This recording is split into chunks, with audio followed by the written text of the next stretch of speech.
आज हम लोग देखेंगे क्लास 10th के मैथमेटिक्स का सबसे पहला चैप्टर का प्रश्नावली 1.1।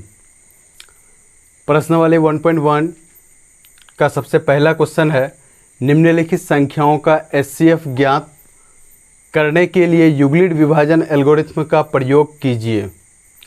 निम्नलिखित संख्याओं का, नीचे जो संख्या दिया हुआ है उसका एचसीएफ निकालना है, हाईएस्ट कॉमन फैक्टर, महत्तम समावर्तक। यूक्लिड विभाजन एल्गोरिथ्म का प्रयोग करके इन दोनों संख्याओं का एचसीएफ निकालना है। तो इसके लिए सबसे पहले हमको देखना क्या है कि ये दोनों संख्या आपका असेंडिंग ऑर्डर में है कि नहीं, मतलब बढ़ते हुए क्रम में। बढ़ते हुए क्रम का मतलब ये हुआ कि पहले छोटी संख्या होनी चाहिए, उसके बाद बड़ी संख्या होनी चाहिए। तो यहाँ पे है 135,225, ये 135 छोटी संख्या है और ये 225 बड़ी संख्या है। तो इसको पहले हम लोग भाग दे देंगे। 135 225। अब 135 चलेगा आपका एक बार, 135 इसको माइनस करेंगे 0, 9। मैं आप लोगों को बता चुका हूँ कि भाजक को मानना है b, भाज्य को मानना है a और भागफल को मानना है q, शेष को मानना है r। अब हम लोगों को इन सभी वैल्यू को, मान को यूक्लिड विभाजन एल्गोरिथ्म के मैथमेटिकल फॉर्म में सबमिट करना है, पुट करना है, रखना है। अब यहाँ पे हम लोग को लिखना क्या है कि यूक्लिड विभाजन एल्गोरिथ्म है क्या, उसका मैथमेटिकल फॉर्म है क्या। हम जानते हैं कि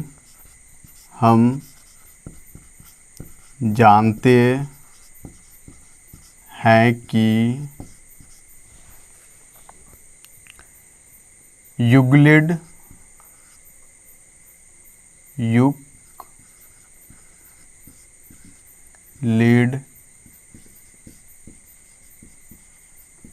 विभाजन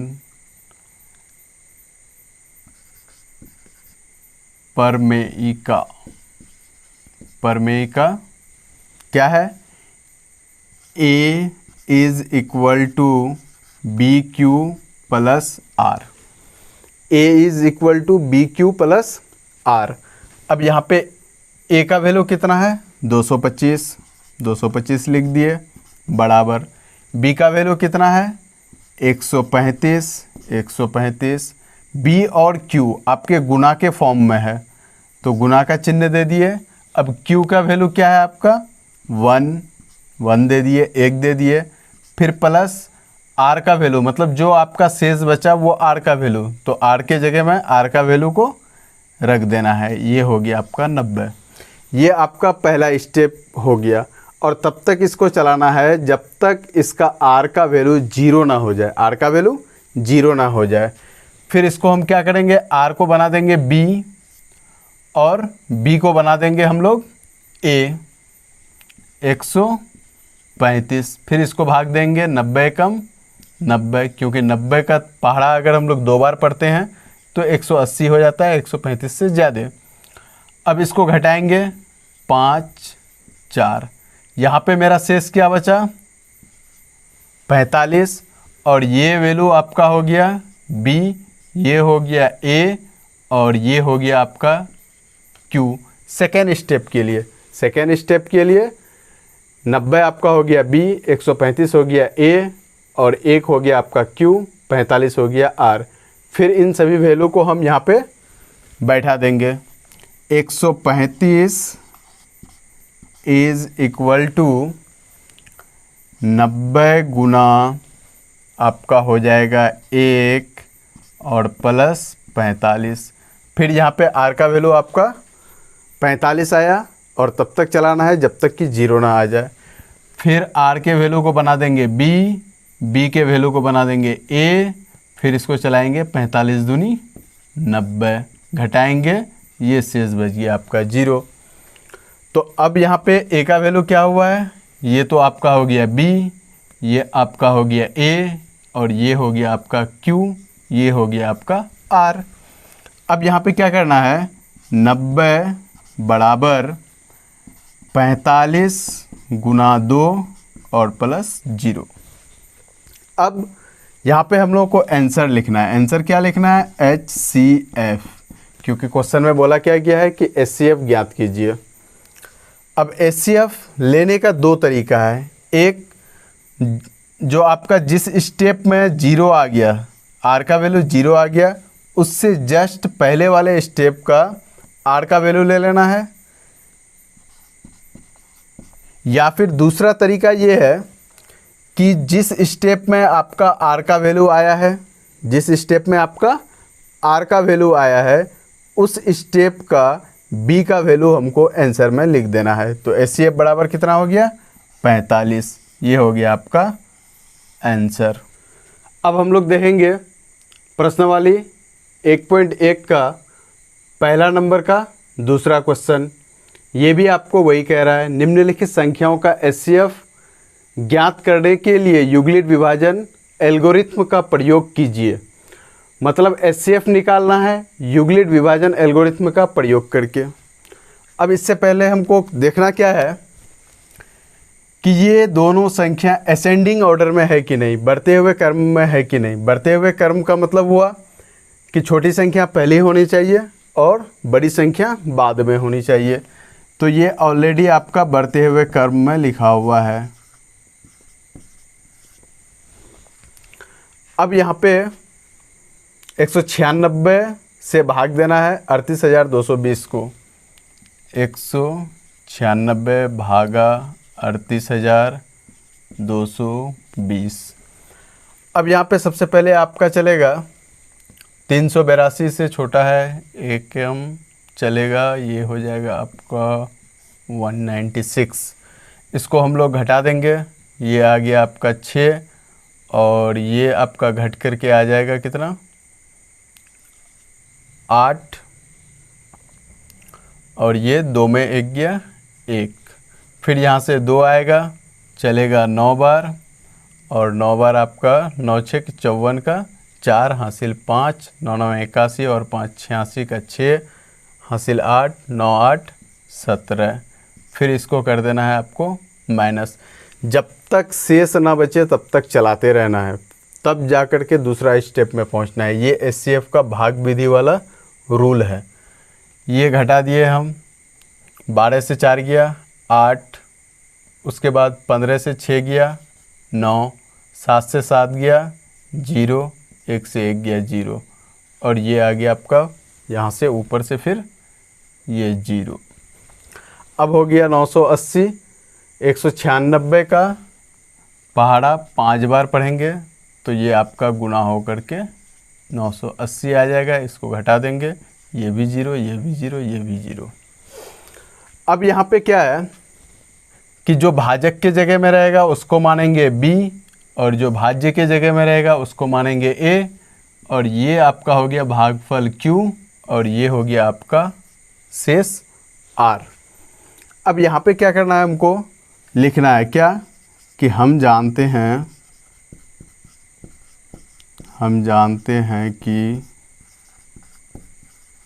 यूक्लिड विभाजन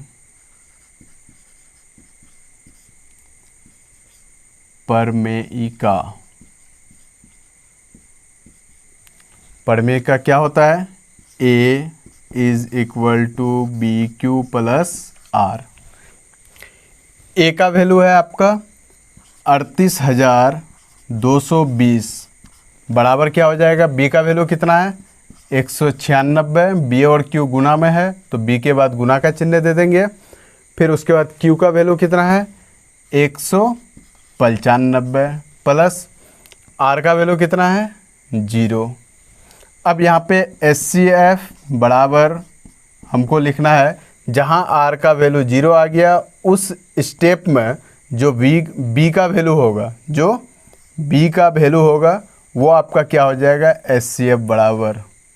तो HCF बराबर आपका 196 आंसर हो गया। 1.1 एक्सरसाइज का प्रश्नावली 1.1 का 1 नंबर का 3 नंबर देखेंगे। तो सबसे पहले हम लोग को देखना है दोनों नंबर को कि बढ़ते हुए क्रम में है कि नहीं। अब यहाँ पे देख रहे हैं क्या कि 867 और 255, 867 आपका बड़ी संख्या है और 255 आपका छोटी संख्या है। तो ये आपका डिसेंडिंग ऑर्डर में हो गया, घटते हुए क्रम में। तो सबसे पहले इसको चेंज कर देना है, किस में, बढ़ते हुए क्रम में। तो बढ़ते हुए क्रम में करने के लिए क्या करना होगा, 255 को पहले लिखना होगा, ये आपका हो गया 255, 867। अब यहाँ पे इसको क्या करना है, भाग देना है, 255 भागा 867। ये आपका हो गया बी का वैल्यू, ये हो गया आपका ए का वैल्यू। अब यहाँ पे आपको करना क्या है, 255 को गुना करना है।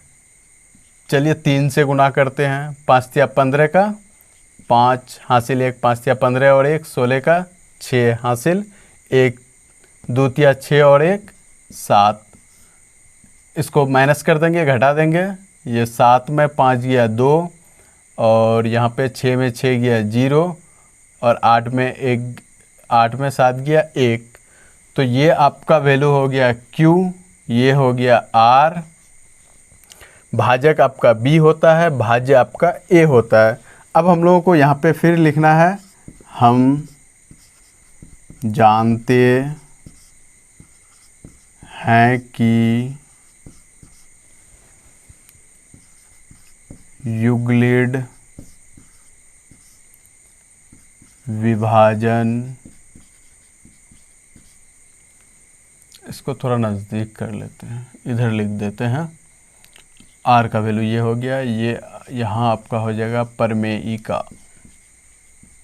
परमेय का क्या हो गया आपका, हाँ। तो यूक्लिड विभाजन प्रमेय का फॉर्मूला क्या होता है, मैथमेटिकल फॉर्म क्या होता है, A is equal to B Q plus R.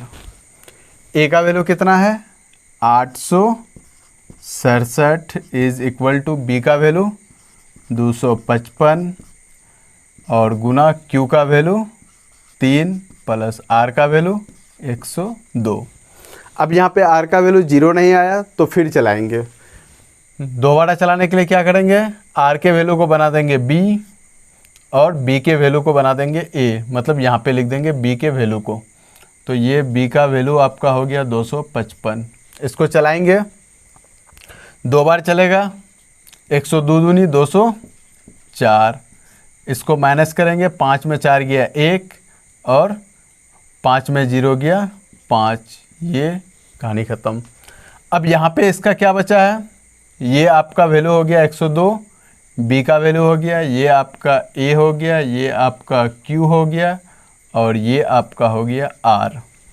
अब उस वैल्यू को बी, ए, क्यू और आर को फिर यहाँ पे बैठाना है। तो ए बराबर कितना है 255 बराबर 102 गुना 2, क्यू का वैल्यू आपका 2 है, प्लस आर का वैल्यू बच रहा है 51। फिर आर का वैल्यू 51 आ गया, 0 नहीं आया, तो फिर अगला स्टेप हमको चलाना होगा। तो आर के वैल्यू को बना देते हैं बी और बी के वैल्यू को बना दिए हम ए। फिर इसको भाग देंगे, 51 दूनी 102, ये शेष बच गया आपका 0। अब यहाँ पे फिर ये 51 हो गया आपका बी का वैल्यू, 102 हो गया ए, 2 हो गया क्यू और ये 0 हो गया आपका आर का वैल्यू। फिर यहाँ बैठाएंगे, ए का वैल्यू कितना है 102 बराबर बी का वैल्यू कितना है 51 गुना क्यू का वैल्यू कितना है 2 प्लस आर का वैल्यू आपका 0 आ गया। यहाँ पे आपका हो जाएगा HCF बराबर, या तो जहाँ आर का वैल्यू शेष है उससे जस्ट ऊपर वाले स्टेप का क्या करना है, आर का वैल्यू लिखना है, या फिर बी का वैल्यू जो आपका आएगा, जिस स्टेप में आर बराबर 0 आया है उसी स्टेप में, उसी लाइन में जो बी का वैल्यू होगा वही आपका क्या हो जाएगा, आंसर हो जाएगा।